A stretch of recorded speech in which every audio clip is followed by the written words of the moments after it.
All right, welcome to another episode of Wholesaling the Cool Way. I'm Jasper Cole here with my dad, Mark Cole, and we're just going to dive right into it today. We're going to dive into a deal breakdown. Each of us going to go over a deal that we closed, and then we're going to go over some tools and tips and tricks from our past week in business, and probably wrap it up there. So, just want to jump right into it, pretty much. And yeah, I'll leave the floor to you to go over one of your recent deals. Okay, I was going to check in about this JV deal that we did at Jasper. This was a condo in Fayetteville, North Carolina. I'm just pulling it up on my Podio right now. So that's Cumberland County, North Carolina, Fayetteville. And there's a condo from a tired landlord. And trying to see here where the lead source was. This was an SMS lead from our Smarter Contact campaigns. And let's see, when we contacted this guy, looks like we got him in March 21st. Seller ready. Yeah, this one happened pretty quickly. We got this in on March 20th, and then we negotiated the purchase agreement on the 21st. I actually negotiated this one myself. This was before we hired our current acquisitions closer. So I talked to this seller myself, and he's just a tired landlord, and he is a military guy. He had, we run into a lot of these guys. I think you do too, Jasper, in our business, especially in North Carolina. Guys who go into the military and they kind of translate the discipline from the military into real estate investing. And a lot of these guys will do rentals for a while, and then, later on in their investing career, they'll just sell them off because they've done it for long enough and they've got enough equity built up, and that's their retirement basically. Mm-hmm. So that was this guy's situation, and he had sold off all of his rentals, and this was his last one. And so, yeah, I was able to negotiate a price with him pretty easily. He originally, I think, wanted 75 on this, and then we got it for 70, maybe. I have trouble scrolling through this and getting it as quickly as you do, Jasper, but we got it. We got it under contract. We thought it was a really good property. It didn't need a lot of work. It needed like carpet and I think one or two hollow core doors. I think maybe some cabinet faces on the kitchen cabinets. And he had recently done a new HVAC in it and probably paint and stuff. So it's nothing that's major. It's all cosmetic stuff that's pretty easy to do overall. So, generally I call that like a lipstick remodel. It wasn't any major overhaul or reframing like you get in houses or, you know, anything big. But I was surprised we didn't get the offers that we had hoped to get on this. We were getting low offers. I think say we got it at 70. I think our best offers were like 80, 75, 79, 80. And I thought we'd be getting 85 to 90 on this because the Mm-hmm. retail, I can't remember what the retail was, but the retail, we had a lot of meat on the bone here. Let me see if we got the estimated retail in here. We got $100 per square foot. So estimated retail, we had at 110, and we got it under contract at 70. We're trying to sell it for 90 originally. And we just didn't have much luck. We couldn't get anybody above like 80. And then we were like, well, it seems like we could do better than that.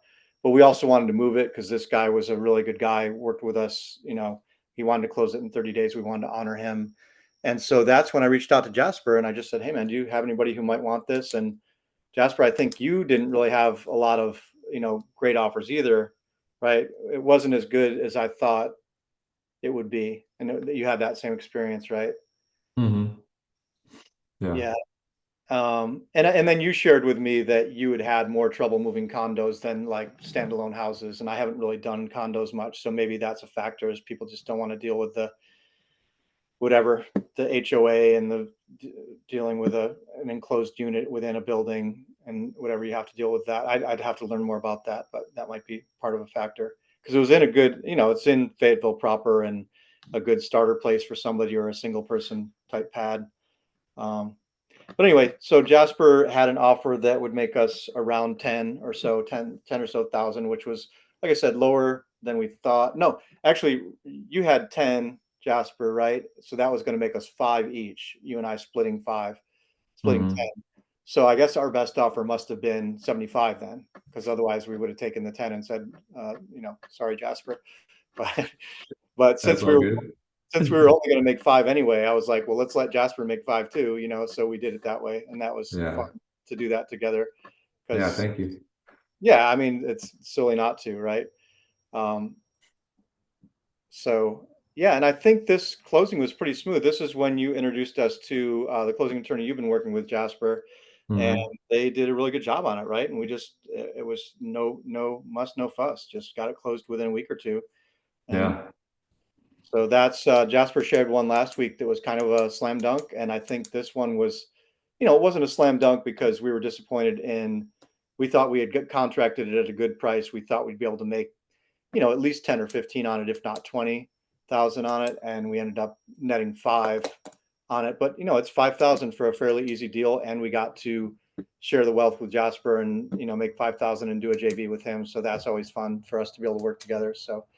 Yeah. Um, I think that's the biggest issue we had with this one was the disposition side, and it could be partly my ignorance around condos, this having been the first condo I've done, and it could be that we didn't do our due diligence enough with our pricing, and it also could be that we didn't cast our net widely enough, and we're working on that with investor base, which we've talked about investor base a lot lately, but they've been sharing their best practices and SOPs. And really, one of the big things that they're saying is you need to cast your net really wide. You need to be reaching out to a large pool of people, and then you need to be, their protocol is, double dial, text, and email, and do that 3 days in a row, and really connect with people on the phone and gauge interest with buyers. And we're not at that level yet with our dispo, so that could be a factor for us too. But Yeah. yeah, I think that's all I've got. Do you have anything to add on that deal since you were a central part of it? Yeah, well, thanks for the opportunity. That was fun to work together with you on it. Yeah. But but yeah, I would mention to anyone, especially if anyone listening is working in North Carolina, it's interesting with the condos, and I learned this the hard way. So in Fayetteville specifically, there's one HOA that 95% of buyers literally won't touch because the HOA is that bad. Wow. And I learned that firsthand when I got my first deal in that HOA. And so now, funny enough, we get a lot of leads in this HOA still, but pretty much I run my numbers as if I normally would, and then I literally discount like 10 to 15 grand off that price because it's that bad. Like buyers really don't like this HOA. And the person who runs it is just an individual guy, and he's just really not good at what he's doing. And so it's just like basically the HOA doesn't do what they're supposed to do, which is upkeep the property and take care of the exterior and all that stuff. They don't do Yeah. that at all. Plus, they charge very high fees. And so, for anyone that's marketing North Carolina, it's called Stewart's Creek in Fayetteville is the name of the association. And so, if you get a lead there, I would just recommend being really aggressive in your favor with the offer because those deals are very difficult to sell to cash buyers. And so, funny enough, the buyer that we sold the deal, that we worked on that you just shared, Yeah. I sent him another deal after he closed on this one in Stewart's Creek. He was like, "Oh no, I don't buy in Stewart's Creek at all." And so like we kind of got lucky, I guess, that your condo was in a different neighborhood, but a lot of buyers just won't touch that specific area. So I just noticed in general they're more conservative on condos. I think because of those HOA fees, because I don't remember the fees on your deal, but I think it was like 150 a month, somewhere around there. But Hmm. some of these HOAs can be like super expensive, like 250, 350 a month. And I think buyers don't like that because it just really eats into their profit, especially if they're trying to hold it as a rental because you got your Yeah. mortgage, you got your insurance, and now you've got a huge HOA fee on top of that. So it's really hard to make any money if you're doing a rental property. So That's a great point to factor the HOA in to the monthly payment. Considering your buyer, whether it's an individual buyer, an investor buyer who's a buy and hold person, that it's yeah. not just like a house. You'd figure your principal, interest, taxes, and insurance, but you have to add the HOA onto that, and see where they're going to end up when you're thinking about your end buyer. So that's a great point to take into account. Yeah. Yeah. So just wanted to share that for anyone who works in an area with condos. I know some cities might have more condos than others, but they can definitely be great deals. But I've just noticed that you have to underwrite them more strictly or more aggressively, I guess, in your favor to give more of a spread because of that. Because the mortgage will eventually go away, but the HOA never will. And I think in some cases the HOA might even increase over time, Yeah. So Yeah. that's a downside that the buyers have to deal with. So yeah, I just learned that the hard way. But some buyers love condos and some buyers won't even touch them. And especially Stewart's Creek, they definitely don't like those. So, Yeah. I'm making a note of that. yeah. Yeah. Yeah. I mean, those can be good leads, which is interesting. So if you do get a lead in Stewart's Creek, like you or anyone listening, they could be good leads because those sellers don't have as much competition, like, or you don't have as much competition speaking to the sellers because a lot of people really don't want to touch that neighborhood, which is interesting. And sadly enough, I'm sharing this because we have two deals there right now that are very difficult to sell. And I thought we got good prices on them, but I'm learning again. We need to be even lower. So it's funny. But yeah, just one more thing for anyone listening for condos. There's also another thing called bylaws, which are just the governing rules of the HOA. A lot of times you can just go on your register of deeds or even do a Google search and those will pop up. And those are just basically the rules that the HOA put in place when they establish a neighborhood. And so it kind of just shows exactly what they take care of and what they expect the residents to do and all that stuff. And a lot of times your buyers who are familiar with condos are going to ask you for that. So it's usually something you can just get there right online. Usually your seller is not going to have a copy of them, unfortunately, but you can probably find those online. So that's just another thing to keep in mind when you're working with HOA or condos. Well, it's HOA neighborhoods too, even for Yeah, standard even for single investment. family. Yeah, Yeah, yeah, they're still going to have bylaws if there's an HOA. yeah, And then, if it's a neighborhood with standalone houses, they're going to tell you what you can do with your landscaping, what colors you can paint your houses, et cetera, et cetera. There's, yeah, some are more strict than others, but even in a condo situation, it might be like you can't have such and such displayed from your patio or things like that. So you have to look at those things too a little bit. yeah. Yeah, yeah, I Yeah. think that's it. So, did you have anything else to share on that deal? No, I was just gonna do a brief update on the one I checked in about last week because we had a twist on that one, um, where the buyer has flaked out. So I checked in Oh about a deal. no. Yeah, I checked in about a deal last week that I was very excited to have sold after a year of it being vacant, and I went down and negotiated in person with a owner finance buyer. And I mentioned on last episode that I used to, when I would meet buyers in person, bring a paper contract. I'd just bring a clipboard and a paper contract and sign on the spot. And I didn't feel like I needed to do this. And maybe it's because I, am so used to doing everything virtually that I'm just like, oh yeah, I'll send you the e-sign, a little bit. And Yeah, but it's kind of the same thing as doing a live transfer or you know, a quick handoff when you've got, a warm lead going to a closer directly, right? Like you don't want to give that lull time for people to change their mind or think about it or whatever. So that happened in this case. And, um, what the buyer is saying to me is that they had a family emergency, but I put in the contract that I sent them for e-sign, which they said they were going to sign last Monday, and now it's Sunday. So it's, you know, uh, and so I sent the contract out with an expiration of Friday, this past Friday, and they said they were going to sign it on Monday. Oh yeah, we're going to sign it and send the EMD in on Monday.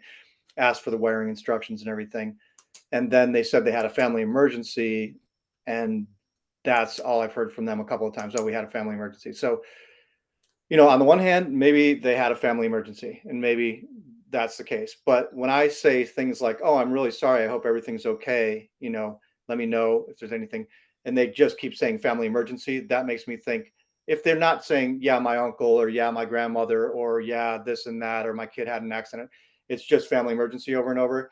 I kind of think it's bullshit. And maybe yeah, that's just me, or maybe I'm jaded from doing so many deals, but um, also their actions, if they were really motivated to get this house like they seemed when I met them, um, then they would not let 5 days go by with a family emergency unless it was something really drastic and not yeah, sign the documents. So anyway, that's a lesson from that. And so what happened was, I guess where I failed or where I can learn is that I was talking with the patriarch of the family. As a husband and wife were in their 50s, and then a daughter who does a lot of the talking for them. But she wasn't at the house with me that day. It was the husband and the wife, and he's the breadwinner, and he's the guy who's going to be paying the owner finance stuff. And so we were talking about it, and he was like, "Oh, so what's that going to be? 150 or 135 after I pay 15 down. That's going to be like what, like 15 years?" And I was like, "Yeah, I guess like 15, 18 years, whatever." And because I can't do compound interest in my head, and I'm not thinking about it. But then I sent the contract over, and it was 28 years, that it's going to take to pay off that loan. And so right. then that bred some mistrust with them in me, and I was just like, "Well, I'm sorry. I apologize that we had that conversation." And I said, "Yeah, that sounds right, but I can't do compound interest in my head, and this is the way it bears out, and here's the amortization table, and this is what it looks like. And you said you were probably going to pay this mortgage down early anyway, so at any given time you can pay an extra chunk on the mortgage, and it pays off the principal. It shortens the life of your loan, and it reduces the amount of interest you'll pay. But he was really concerned with what the back end looked like, which is what we as investors love to look at, because on a $135,000 loan, the back end on that was like, oh, you'll be paying $400,000 in interest at the end of the loan or whatever, something Yeah. crazy, after 28 years. So he didn't like that at all. And I was like, my solution that I proposed to you is you pay down chunks as you said you were going to do, and you'll shorten the loan by a lot. But and so he said he was okay with that, and then a couple of days went by, and then the daughter said, "Hey, I'm going to be in Fayetteville. Can I go look at the house?" And so I gave her the lockbox code so she could go look at it. And then she called me from the house and said, "Hey, there's a lot of work to be done here. Is there any way we can get a lower price?" And I said, "No." I just straight up said no. Yeah. And not being an asshole, but it's just like, we don't discount prices on owner financing. If you're paying cash, then we can discount that maybe. But if you're asking us to finance and take the risk, then we're sticking with full price. And Yeah. as I talked to your dad about, you can pay down the mortgage earlier, and also, um, the repairs are cosmetic. Your dad said he could handle everything. We walked through the house together, so I don't see it as major repairs. I see it a bunch of small repairs. And anyway, that's a conversation I have with the daughter, and then nothing back from her. And then I texted her like the next day, "Hey, everything good?" Because she said, we're going to sign, and oh, family emergency. And then I reached out to the wife because the husband's working on like Friday, and didn't talk to her, but I texted her, and she said family emergency. And or maybe it was Wednesday, Thursday. That was Wednesday, Thursday, or whatever. Point is, it's been a week they haven't signed. So now I'm marketing for another buyer. Yeah. And that's my update. Well, that's too bad. Yeah. Yeah, it's too bad, but I'm sure it's for the greater good, for my higher good, because everything, I believe that things are happening for me, not to me. So Yeah. just probably a better buyer on the way for me, whether it's a cash buyer or a more solid owner finance buyer. I mean, these people are fine, but I don't know. I didn't have any red flags about them, but I wasn't like, oh, these are rock solid people. I thought they're good buyers, and he's got a solid job, and it seems like they're going to do what they say they're going to do, and he's going to put money down, so I'm protected. But I wasn't like, oh yeah, I got the best buyer in the world. So maybe there's a better buyer out there for me, and probably there is, and that's why this has transpired this way. Yeah. So I'm back to the drawing board with marketing it, but I do have still interest coming in off of Zillow. I just have been putting that stuff on the back burner, so now I just need to comb back through those respondents and sort out who's a wholesaler, who's a real estate agent, who's an actual principal, and talk to those people. So there it is. Yeah. Figured I'd, Well, I look forward to the next update next week. Hopefully get yeah, it sold again. yeah. Stay tuned, right? Yeah. But yeah, that's all I've got. So do you have a deal queued up that you want to break down and discuss? Yeah. Yeah, for sure. I think I'll choose this one because it was kind of eventful. This one we closed last month, but it was an interesting deal. So yeah, let's just jump into it. So this one was a referral lead, so that was awesome. We got this referred to us from someone, I guess, who might have been like looking at my posts on social media, because I pretty much ask for referrals every single day Yeah. online. So Hey, um, if you don't ask, right? yeah, yeah, that's right. And so, I mean, if we were to go by percentage, it's a very small percentage, but I think this is my second or third deal close this year from referral. So that's a win. I think That's that's good. more than I had all of last year, and it's only halfway through the year. So that's great. That's the way Um, neighbor letters are for us. We close a handful of deals on neighbor letters every year, but if we didn't do neighbor letters, we wouldn't close those deals. So it's exactly. like just asking for referrals. It's the same thing. Yeah. Yeah, yeah. And so that's what keeps me going, posting on social media. Sometimes I don't want to, but I'm like, hey, if this lands me 2 to 3 deals, or maybe hopefully more this year, then it's worth it. So yeah. So I would just encourage anyone to post on social media. I guess that's a takeaway from, the initial part of this deal, is that I'm just not doing anything crazy, but I just try to post like some deal stories like we do on here, but just in text form on Facebook. And then I just post like kind of a pitch post on Facebook, probably like once a week, like, hey, just letting you guys know we're buying in North Carolina, all that stuff, and just asking them to refer me deals. And so like I said, it's definitely not a huge volume, but I think this is our third one this year that we've gotten in closed. So we also definitely get some leads that sent to us that are just not even close to being deals, but sometimes they are. So that's awesome. So we got this one that came in. Let's see when we got this lead in. This was in March. So actually, I think the same as yours, March 21st. That's funny. But Yeah. yeah, so this one came in March, and from there, it was a little bit difficult to get this property under contract because we got the lead for one of the sellers basically, and we didn't know that initially, but they were in the process of getting divorced, and I think their divorce finalized within like these few months that we were working with her. And so we were working with the wife at first, and she was like ready to go. She was ready to sell, but obviously we were telling her, you can't sell, unfortunately, in North Carolina without the signature of both spouse, even if you're divorced, he still needs to sign. And so she was ready to go. And it was funny. She accepted our offer and she signed the DocuSign fairly soon, like after we were negotiating with her. It took like a few weeks to even get her on the phone. She was very hard to get a hold of. But once we got her on the phone, she accepted our offer and signed the DocuSign. And so in that case, like in years past, I might have just went ahead and accepted that and like we get working on it. But I've just been burned too many times. So we don't do that Yeah. anymore. And so now, like, if there's an ex-spouse or any sort of, spousal relationship, we don't proceed with the deal unless we have both signatures on that DocuSign on the initial contract. Whereas we Yeah. used to, like I said, we would get one of the signatures and we're like, oh, we'll just figure it out before closing and get that doesn't work. So don't do Yeah. that. Definitely don't do that. Well, not every state's going to be the same as North Carolina. I don't think Right. both spouses have to sign in every state, but you should know what's going on in your state. Yeah. Yeah. Yeah, so if it is the case, I don't know how many states are the same, but if your state is the same and you need both spouses, like I said, even if they're divorced, definitely get both signatures on the DocuSign so that you don't waste your time. But like I said, she accepted very soon. So this came in on the 21st and we got it under contract with her on the 1st. But then from there, it took us probably another, I don't know, 2 weeks to get the ex-husband to sign because she gave us his number, but she wasn't going to help us because they weren't on speaking terms.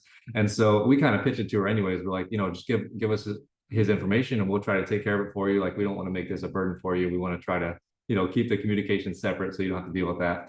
And so we were just trying to reach out to him, like our whole team, we're trying from different phone numbers, and it was just really hard to get a hold of him. Come to find out, this dude like runs cross country, but he actually like runs cross country. So he's like doing like whatever they're called, like ultras or whatever those things are called, where you like run miles and miles. And so he literally will have like a week where he just doesn't have his phone because he's literally doing a race. And so it's kind of funny that we found that out after. But he's a nice guy, but he's just like very hard to get in touch with because of that. And I guess that's just his career. That's like what he does, and he makes money off it or something. So it's kind of cool. Yeah. But anyway, so here we are sitting with the wife's signature on the DocuSign, and we're just trying to get this guy so we can get his signature on the DocuSign. So we have like a half completed contract just sitting there. And so that's why we're trying to really get a hold of this guy. Anyways, long story short, we finally do. And I think that was like late April when we finally got him to sign.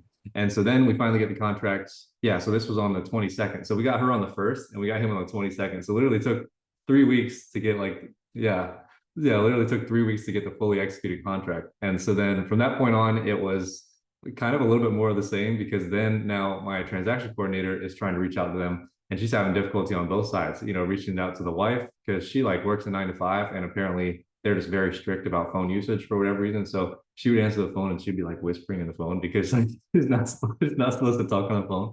And so that was difficult. And so we obviously tried to reach her, before and after her working hours and stuff to get all the seller information in and all that stuff. And so then anyways, we're working on it. And this was a good deal. That was the easy part of this deal was that we had it sold very quickly. Like it wasn't a difficult property to sell. It was I think it was a 2002 build or something in Sanford, North Carolina. And it was, it was a nice house. We don't get too many of those newer build houses. So when you do, they're very easy to sell on, which is great. And so we sold it.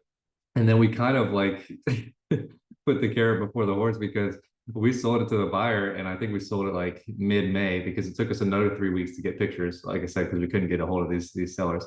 But then once we got the pictures, we sold it pretty quickly, and the buyer was like, "I want to close the end of May," because this buyer is a good one we've worked with before, but he just likes to like knock these things out and get working on them. And so we're like, okay, we'll close on the 28th of May. And we had no idea if we're going to be able to close on the 28th of May because, like I said, it takes a week to get one response from either seller. And so this was I was like, it's probably not going to happen, but we're like, we'll say that we can make it happen and see what happens. And so anyway, we open escrow like mid-May, and then we're working towards it, and the same thing. The sellers are ignoring the closing attorney now, And so we're just happen to be the go-between there and try to help them get the closing attorney's paperwork filled out and all that stuff. And so then we get down to like the week of closing, and we had a few other complications in here because the buyer just wanted to do a final walkthrough, and the seller, I think it was 2 or 3 times, but at least 2 times, she just completely flaked. And so we set up an appointment with her, confirmed with her, like, hey, you're going to be at the property this time. The buyer shows up, he calls us, seller's not there. We're like, awesome. And so, and so she flaked twice. And then the third time we had a lockbox installed. We're like, we're not going through this again. So we are like, if you can't be there, just please put the keys in the box. We'll take it from there. And so thankfully she did it that time. And so we were able to get in the third time. But yeah, so we won't do that in the future. But what's that? I muted my microphone because I had some background noise. Oh, I was very patient on the buyer's part. That like yeah, you might lose some buyers after the first no show, not let I alone the know. second no show. So he must have really wanted the property. Yeah, yeah, definitely. And he just worked with us. Actually, it's funny. The deal I broke down last week, which I shared with you, was like super smooth. He worked with us on that one. And so he was probably expecting the same type of deal, and this one wasn't. But I think because he had a good experience first, he was like giving us some leeway on the second time around. So that was a plus for sure. Yeah, because some buyers would just be like, forget it. Like, you guys are just wasting my time. And so yeah, so that was difficult, but then we finally got in, and then I think this was the day before closing or 2 days before closing. We still didn't have the payoff. And so obviously we're trying to close this in May because we have company goals every month that we try to reach, and the buyer wanted to close in May. And yeah, so we were coming up on the end of May, and I think the last day of May was that Friday. I think it was like the 29th or 30th of May or something. And we were trying to close on the 28th, and they didn't have the payoff still. And so they're like, we're probably just gonna have to push this till next week. The closing attorney said that. We were like, no, like we're trying to close it in May. And so to Giselle's credit, my transaction coordinator, she was like trying to do everything possible. And so she finally gets a hold of Johnny, who's the husband, on the phone, and he's literally like running in a race. So it's like, you can't make this up. It's so funny. He might have been training, not an actual race, but he's literally like running. And so she's on the phone with him, and then she's messaging me on Slack because she's like, I'm on the phone with him, and I'm trying to get him to give us his login info so that we can literally log into his loan portal like for him and get the payoff. And I was like, Oh oh yeah, my gosh. And so I was like, what a great idea. But I was like, I didn't even think of that because I feel like most sellers would think we're trying to scam them if we're doing that or something. But she said that she did this in the past, and like most sellers, are very thankful because they don't know how to do it themselves.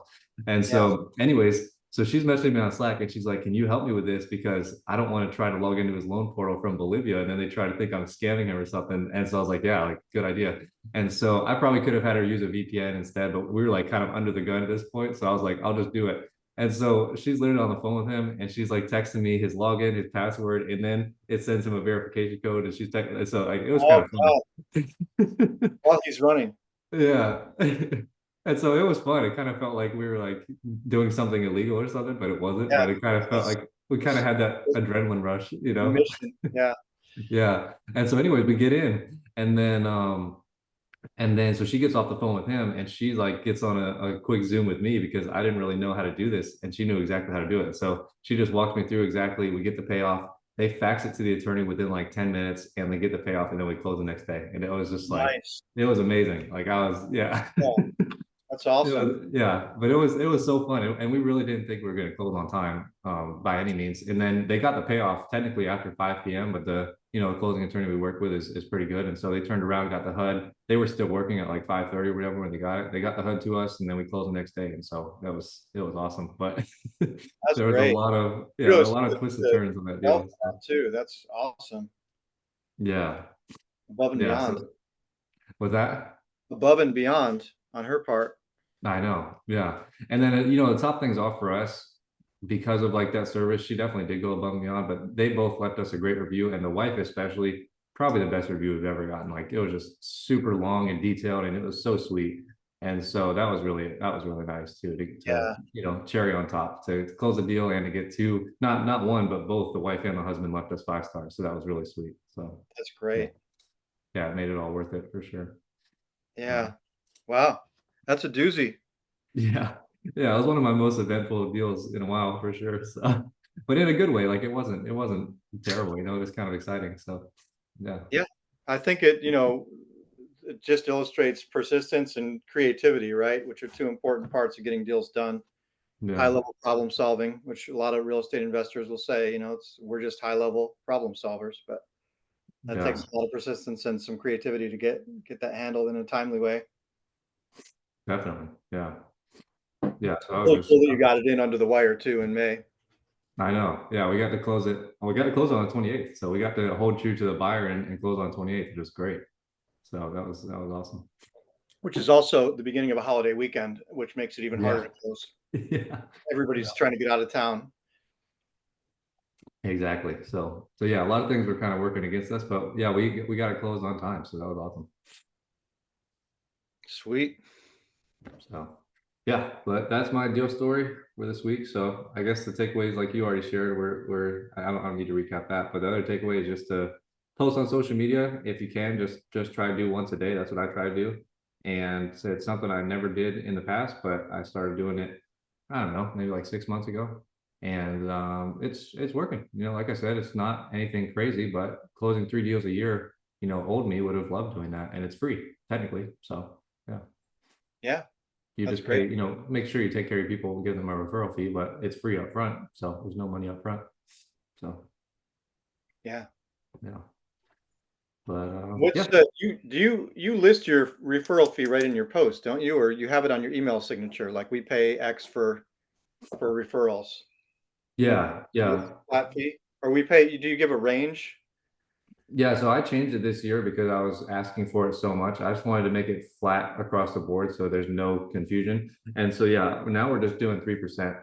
And so we're just giving someone 3% of the sale price, whatever the sale price is. But to be fair, if let's say we get like a $10,000 property, I would give them like, I don't know, a lot more than that. But in general, our properties are like probably 100 to 200,000 in that range somewhere. So I think 3% is solid. But if it was a cheaper property, I would have to come up with something else, maybe a flat fee somewhere between like two You're to five. giving a That's a big referral. I mean, if you were selling at 200,000, that's $6,000 you're paying out. Yeah, yeah. And on this one, the property was, I think it's around 200,000. So yeah.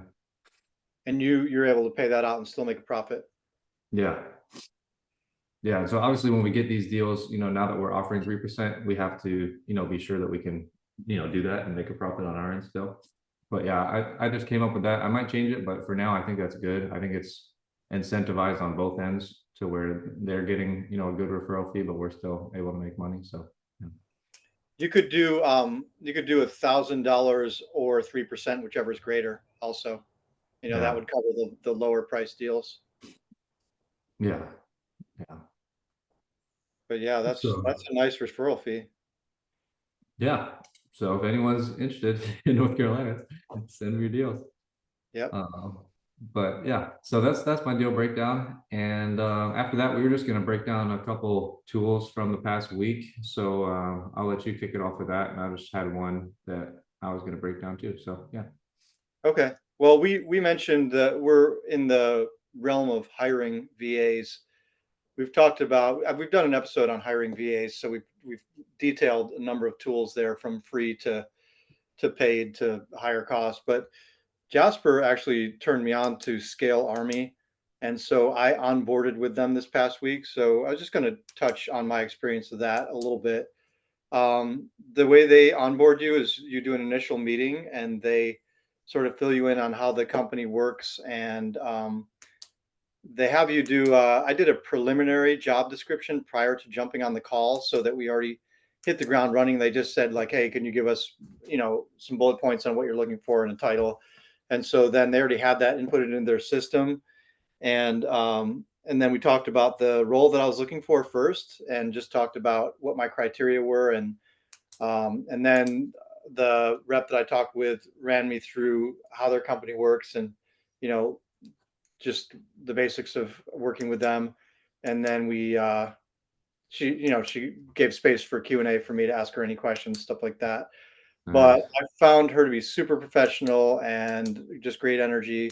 And then right after my call, I got a follow-up email that said, "Hey, thanks for meeting with us. Here's the next steps, and here's our deck, what they call their deck, just the slides that show you how their company works." And then there was a little bit of a lag between the onboarding Then the same day they also sent me the job description based on our discussion. So they were like, "Here's your job description proposal. Let us know if there's any edits or changes you need." I did make some edits and changes and consulted ChatGPT and sent them back, uh, my what I wanted in there. And then with their onboarding process, it's very similar to somewhere.com if you've ever worked with them, but the fees are a little bit different. It's $600 to onboard for one role, and that money gets applied towards your first month's salary if you hire somebody. But if Nice. you onboard with them within the first 48 hours, that onboarding fee drops to $300. And I knew I was going to onboard with them, so I just did it within 48 hours, which just entailed signing, reviewing their terms and stuff, and signing an agreement that I would adhere to their terms, and then sending in a deposit.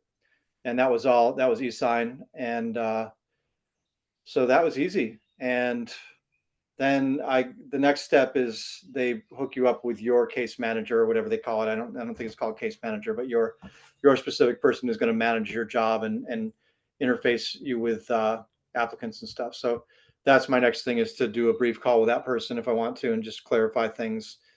But they say 5 to 7 days for your first applicants to come in. And I guess what else about them? So they don't have they have two tiers, but you have to, what they do is they build their fees into anybody that you hire. So if you hire somebody for $1,500 a month, they're taking their fee out of that, and they're paying taxes and doing whatever. But then at the end of 1 year, if you have somebody for 1 year, you can buy them out. And Jasper, I texted you this percentage, and I don't remember what it was, 20, 30% of their Yeah, I annual think it's salary. 20. 20. I remember it being pretty reasonable. I think, yeah, and I think somewhere it was like 30 or 35. So I think theirs was 20, maybe. I Yeah. can look it up, but so that's pretty reasonable. If you want to buy out the contract and just pay that person directly after 1 year, you can do that for 20%. And and then they also have a pretty lenient policy. If somebody does not work out for you within the first 30 days, you can let them go and they'll replace them at no charge. And then after 30 days, they ask you to give them notice, but they will still replace them at no charge. But they just, within the first 30 days, I guess it's expected that you're on a trial period. After 30 days, they want to at least give the person some notice. So I Mhm. think that's fair and reasonable. They'll still replace your hire for no charge with your initial, based on your initial sign up fee. So That's great. yeah, so I've had a positive experience so far with them. There's a little bit of a lag, like a 24 to 48 hour lag between me paying my deposit, signing the agreement, and sending them my revised job description. Because of the first couple responses that I got, I expected to hear from them same day or next day after I did all that stuff, and I didn't hear from Mhm. them. And I did follow up with them and say, "Hey, I filled out all that stuff. What's next?" And so then they got right back to me after I followed up, but I kind of expected that they would hit me right back after. They did send me an automated, like, "We received your payment," this and that, but I didn't get any personalized, like, "Hey, your job's going to go live," or now meet with your rep, or any of that stuff until I Yeah. followed. So that was the one little glitch. I wouldn't ding them in a major way for that, but it was not as seamless as the first couple rounds. Mhm. So yeah, that's my experience with Scale Army. So I'll let you know about the quality of the applicants that I receive, because I should be receiving some this week, and then we can discuss what the quality is in relationship to other platforms we've used, and somewhere.com, where I've had some issues really finding quality people Yeah. there, even though I've been sent a lot of candidates. So I'm hoping this is going to be a little bit better. But yeah, do you have a tool or tools or anything that you're going to check in about, or any questions for me about Scale Army that anything I didn't hit? No, that was a great breakdown. I'm excited to hear more about it because I'm probably going to work with them too. So I'm excited to hear about your experience with them, and hopefully they're much better than somewhere, and some of the other people that we try to work with. So I think it would be very nice to find a great recruiter, especially they sound like they're reasonably priced. So I think it would be really nice. Yeah. So yeah. So yeah, we'll be excited to hear your update on the podcast and maybe off the podcast, but we'll definitely make sure he updates everyone publicly too on how it I guess goes. that's the one thing when you're comparing to somewhere. I did ask the rep when I was on with her, you're probably familiar with somewhere. I'm assuming, they're your competition. She's like, oh yeah, we know somewhere. And I said, well, one of the issues I've had with somewhere.com is that I've gotten a lot of highly qualified candidates, but I've had a real challenge with their accent in speaking English being far less than neutral. And we really need Mm, neutral accents in my business. And she's like, yeah, we're aware of that. And that's something we really harp on in our business. We really try and only send you people that have a neutral or an American accent, or whatever your market is. So hopefully mhm. that's the case. But I did mention that in the interview, so we'll see. Yeah, as we know, that's probably the most important part. So Yeah, everything else can be coached up, but you can't always coach that. So hopefully that's the case. yeah. You don't want to ask people like, hey, can you take some English lessons and get a dialect coach, and watch some extra English speaking TV, and learn Yeah, get your ear better. yeah. That wouldn't go over well. But yeah, so thanks for the breakdown on that. I'm excited to hear how it progresses for you. And if I hear of any more, I'll let you know. I just heard of that one recently on a podcast, and I did some research on my own and it looked really good. So I'm probably Yeah, going to be trying them out soon for probably the same position that you are. So we'll see how it goes. yeah. Um, Maybe I yeah, can funnel some people over to you. yeah, that'd be awesome. So yeah, for me, I have two just real quick that I want to share. Not new tools necessarily, but just maybe new use cases or pros and cons, I guess. But one of them is just ChatGPT, which we talk about all the time. But one of the things I worked on this week and pretty much is done and already shared with my team is an AI assistant. And so Matt has been talking, Matt Larson, for those who don't know, we're in his mastermind, and we recommend it if you guys are looking for a virtual mastermind. But he talks about AI constantly, and some of it is not groundbreaking stuff, but one of the things he shared is the AI assistants that he's really using a lot. And he shared with me, I think he shared with everyone, but the AI assistant that does like sales call reviews, you just upload a transcript and then it'll give you a score, give you feedback. And I think that's awesome. And so since I already have that from him, I don't need to make that myself, but I made a different AI assistant, which is just basically all of our SOPs into one AI assistant. So instead of having someone go through our Google Drive and having to search by name or whatever, now I've given my team this link to the AI assistant, and it's just within ChatGPT. But now they can ask any question under the sun, and it's going to spit out an answer to them and give them like kind of feedback on how to use that answer. For example, maybe they run into a seller objection that they haven't heard before. They just pop it in there like, "Hey, seller said this," and it's going to give them a few possible responses and a few follow-up questions that they can ask after they give that response. And so that's like for the sales side, I have a little bit of that. But Matt Larson, he has it covered kind of in his thing too. But then just all of our SOPs too. So like if anyone wants to just something as simple as like having a day off or something, they can just ask it, hey, what days do we get paid off? Or what days are optional days off? Or what if I want to ask for a day off? And it gives them exact process, gives them a link on how to request and all that stuff. And so it's just A to Z for my whole company, basically, all in one AI assistant. And it's obviously much easier to use than, like I said, going through Google Drive, trying to search by whatever thing or whatever. And I always hated trying to organize that stuff anyways, but this was kind of fun to make, where all I had to do is just download all of our SOPs, which took me no time, and then just literally upload it into here. It's just like, it's good to go. And so I had ChatGPT help me with some prompting and stuff, so it can be like talking to a human kind of. You just ask it a question, it gives you a response. But that's been awesome. And so I've asked my team to just use it and give me feedback. And so far so good. But I'm going to continue adding to that. Basically, anytime my team asks me a question, I'm just going to answer it, and then I'm going to plug that into ChatGPT, and then over time, hopefully that'll help. And yeah, so I just want to share that. But that's been really helpful for me.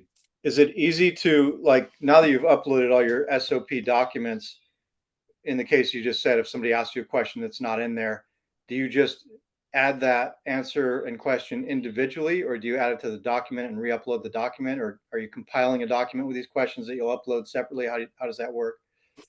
Yeah, great question. So I learned that on the fly this week because we're always updating SOPs, obviously. And so what I'll just do is I'll just message ChatGPT, like in ChatGPT, I'll have my it's called just like I think it's called a GPT or something, a custom GPT. But I'll just have that open in a separate tab, and then I'll ask ChatGPT, hey, I just uploaded this SOP or updated this SOP. Can you please like give me an updated thing for my GPT? And then it'll just give me an updated thing. And then I just upload it there.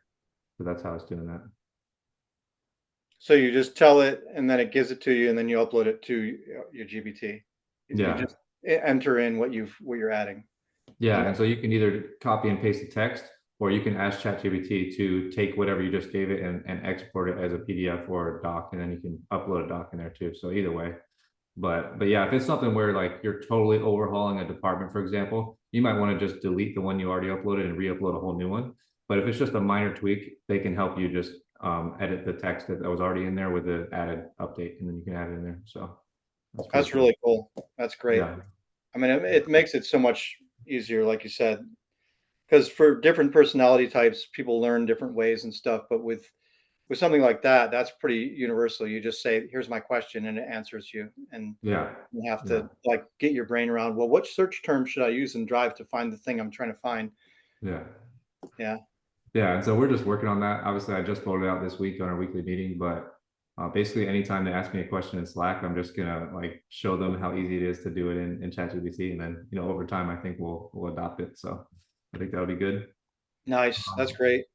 Yeah, yeah. So that's exciting. And for anyone, obviously, if you don't have any SOPs, this isn't really going to work for you. But if you have been doing business for a while and you have documentation, I think it's a much easier way to store and actually use that as opposed to having a folder full of Google Docs and stuff, which I used to have, which I still have. But I think But this is it's also for a, if you're fairly new or in your first couple of years of business, it's imperative that you document all your processes and all your recurring questions and stuff. Even if you're Mhm. solo at first or have one person, document, document, document. Because if you want to step away from your business and not be always, in the mix, you need to have processes documented. So, uh, Yeah, when I started, I put everything in Google Drive and just tried to write down everything, or think of it another way, something you hate doing or never want to ever do again, or want to eliminate in the future doing, make sure you document that so that yeah, people in the future can do that for you that you bring on board, uh, yeah. and build that up. Yeah, great advice. And I wouldn't say anyone to stop doing the Google Docs because still with Loom, they make the SOPs and it's very nice to look at those visually. Like if someone's more of a visual learner, I still think you should have that, but this is just I think a more easier framework for especially those questions that pop up throughout the day. This is just like they can just throw in those quick hitters right there and without having to talk to a person, so they can do it whenever they want. So that's good. But yeah, so besides that, I wanted to share Carrot actually, which is not a new tool, but I just recently made a new website this week with Carrot, and it took me like a day or less. And so I just wanted to share that because it was really a nice experience because I was wanting to make a new website and I was doing some research on like Wix and Squarespace and all these other things. And I was like, man, this just looks like something I don't want to do. And I didn't really want to go through the rigmarole of trying to hire a VA and then maybe they're not good and then they mess up my website. And I don't know. I just didn't want to do that. And so then I just came back around to Carrot and I was like, well, wait a second. I'm already paying for this. And so I just added a new website on Carrot and they just give you a stock website and then you just update it yourself. But it literally took me like a day with ChatGPT and Carrot combined. I was done probably in a couple hours, not even a day. And so that was really nice. So the pros of that are obviously plug and play website pretty much, and you just edit the content and then you're good to go. But the cons obviously is that Carrot is a subscription, and so this is not a website that you own. You have to pay a subscription for it. So that's the downside. And so if you're looking for something like long term, might not be the best route, but if you're looking for something to get up there ASAP, then I think it's a great tool. And they've made a lot more. I guess they just made their process a lot easier from when I first signed up with them because I haven't made a website with them in years. So I've just had websites with them. But now you can literally just sign up a website. They walk you through exactly how to connect your domain. And it's like live and it's live in 5 minutes. But then you have to edit all the content and that Yeah, stuff. So that takes a little while. But with ChatGPT, that's super fast too. So, anyways, yeah, it was cool. And so I can share the website with you, but it looks pretty professional after only a few hours. So it's cool. nice. Yeah. So just wanted to share that with anyone who's getting What's started. the Carrot subscription cost?